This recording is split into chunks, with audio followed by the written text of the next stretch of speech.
नमस्कार। मेरे पास आज उन सब के लिए एक बहुत अच्छी जानकारी है जो महाकुंभ में जाना चाहते हैं, अमृत स्नान करना चाहते हैं, पर किसी भी असमर्थता के कारण, चाहे वो शारीरिक स्वास्थ्य हो या धन दौलत या भीड़, कुछ भी कारण बन रहा हो, वो जाके अमृत स्नान नहीं कर पा रहे हैं और उनके मन में ये खेद आ रहा है कि हम तो पुनीत काम नहीं कर पा रहे हैं, पुण्य से बच जा रहे हैं, अब हमें भगवान तो दिखेंगे नहीं, मिलेंगे नहीं।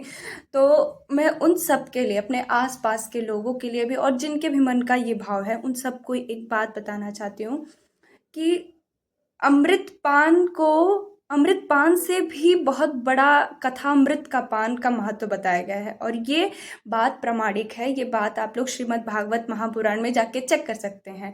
श्री वेद व्यास जी, जिन्होंने 17 पुराणों, महाभारत, गीता जी भी जिस पे सम्मिलित हैं, की रचना करी थी, उनको तब तक संतुष्टि नहीं मिली थी जब तक कि वो श्रीमद् भागवत महापुराण मतलब श्री कृष्ण जी की जो भी लीलाएं हैं उनको नहीं वो रच के लिख लिए और उसको परीक्षित को सुनाए थे। जब कथा के माध्यम से परीक्षित जी, जिनको मुक्ति चाहिए थी, 7वें दिन जिनकी मृत्यु होने वाली थी, उनको मुक्ति मिल गई थी इस श्रीमद् भागवत महापुराण के कथा सुनने के बाद। तो उसमें बेसिकली ये चीज़ सुनने और सुनाने की बात नहीं थी। श्रीमद् भागवत महापुराण में जीवन के सभी प्रसंगों को जोड़ा गया है कि उसमें सब के लिए है, क्योंकि जानते हैं, एक बात मैंने पढ़ी थी, ये गलत नहीं है, मतलब उसमें बहुत सारे लोग विवाद खड़ा कर देते हैं क्योंकि गहराई से जाते नहीं हैं पढ़ने।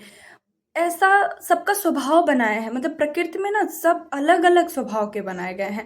तो कभी वेद जो बनाए तो उसमें बहुत बुद्धि थोड़ी लगानी पड़ती है। तो ऐसे ऐसे मतलब जो भी चीज़ें बनाई ना, वो सब ऐसा नहीं है कि एक चीज़ को पकड़ के सबको सिखाओ और सब सीख जाएंगे।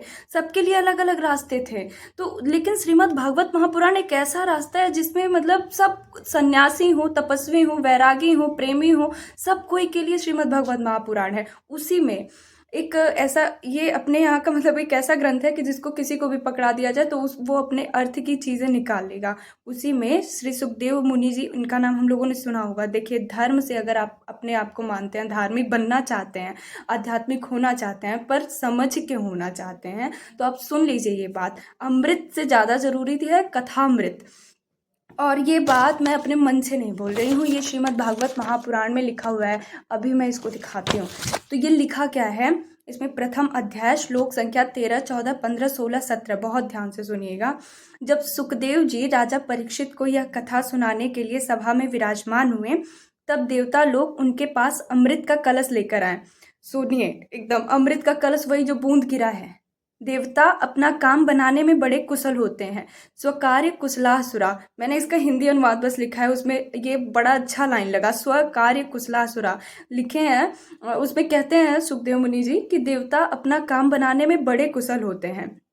अतः यहाँ भी सबने सुखदेव मुनि को नमस्कार करके कहा, आप यह अमृत लेकर बदले में हमें कथामृत का दान दे दीजिए। सोचिए, वो अमृत का कलश, वो जिसकी एक बूंद गिरी है और उस स्नान करने के लिए लाखों करोड़ों लोगों की भीड़ जा रही है, वो अमृत का कलश लेकर देवता लोग सुखदेव मुनि के पास गए और बोले कि आप यह अमृत का कलश ले लीजिए और हमें कथामृत का पान करा दीजिए।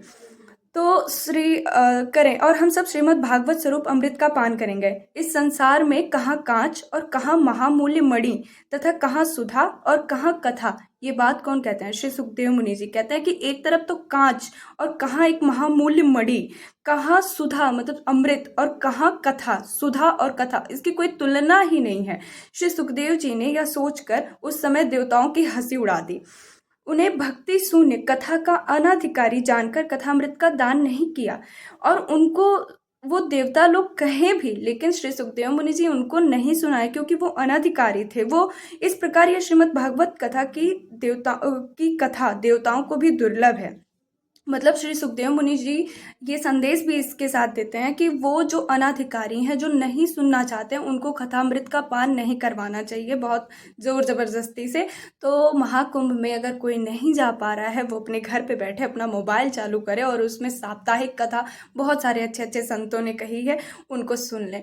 आई थिंक कि आप लोग को ये जानकारी अच्छी लगी होगी और थोड़ा सा सोच समझ के बढ़ रहे हैं आगे। भगवान आप सब पर अपनी कृपा बनाए रखें। चलते हैं, नमस्कार, धन्यवाद।